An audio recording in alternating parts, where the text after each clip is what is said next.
Monsieur le Président, Madame la rapporteure, Monsieur le Ministre, mes chers collègues, j'ai envie de dire attention, débat piégé, où chaque mot est extrêmement sensible. Et je dois dire, Monsieur le Ministre, que vous avez, dans votre conclusion, vous pourtant qui êtes un professionnel du verbe, donné le ton.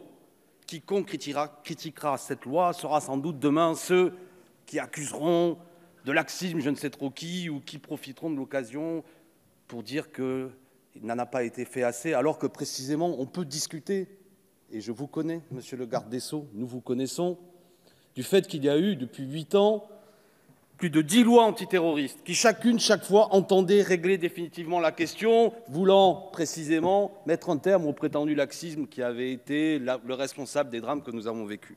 Alors je dis débat piégé, oui bien sûr, pour ce qui est de la France insoumise, nous serons toujours aux côtés des mesures, combattrons efficacement contre le crime terroriste, efficacement contre le fanatisme qui tue, efficacement contre, disons les mots, le fait qu'aujourd'hui, une certaine partie de notre population cède à un islamisme radical qui parfois tue. Bien sûr, nous le savons. Beaucoup de nos concitoyens sont tombés, y compris des gens qui étaient des amis politiques et des amis tout court.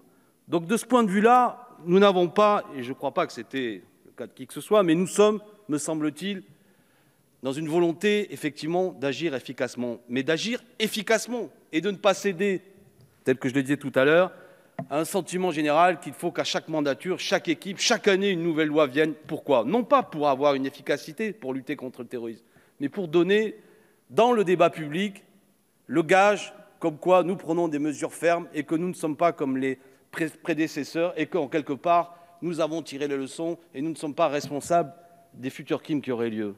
Mais nous savons très bien que tout ça est une politique qui ne mène à rien, qui, du point de vue même des préoccupations et des angoisses des Français, en vérité, n'est pas respectueux, n'est pas digne de leurs préoccupations. Je dirais les choses simplement. Ça a été dit par beaucoup d'orateurs précédemment. Mais comment pouvons-nous tolérer? Et je connais Éric Diard pour la précision de son propos, mais qu'il caractérise, je ne sais pas si le collègue Diard est encore là, mais qu'il caractérise, et il n'a pas tort, des prisons qui sont devenues des incubateurs aujourd'hui. Considérant qu'aujourd'hui, certains même des futurs terroristes sortaient, et des terroristes même, des gens qui avaient été mis en prison, sortaient endurcis. C'est tout le débat. Ne pouvons-nous pas enfin traiter le problème de la dégradation des conditions de rétention qui amène à ce que des gens qui ont été mis en situation d'incarcération, qui ont été condamnés pour des crimes, ressortent dans des conditions qui les rendent encore plus dangereux? C'est là qu'est le problème. Que faisons-nous là-dessus, véritablement? Est-ce que nous pouvons considérer que ces dernières années, en particulier depuis 2017, les conditions de détention, le travail qui est fait au sein de ces prisons rend efficace la peine? Nous savons bien que non. Et c'est ça que nous devons pourtant aux Français. Nous leur devons cela.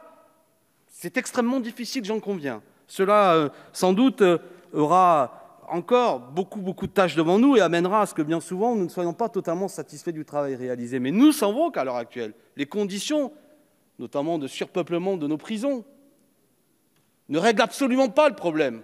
Donc cessons de flatter et d'aller à la facilité en considérant que par une loi qui crée les conditions d'une peine après la peine, tel que vous le disiez vous-même, monsieur le garde des Sceaux, quand vous n'étiez pas encore garde des Sceaux, et tel que le dit, à juste raison, le Conseil national du barreau, qui considère qu'il s'agit d'une nouvelle peine, je le cite, ordonnée par la juridiction de l'application des peines après que celle prononcée par la juridiction de jugement a été purgée.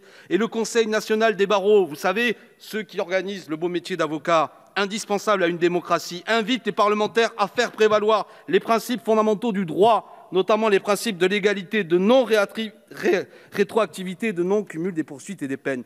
Car enfin, non pas que je veuille polémiquer avec monsieur le ministre, mais il occupe une position particulière. Porter un bracelet, c'est une peine.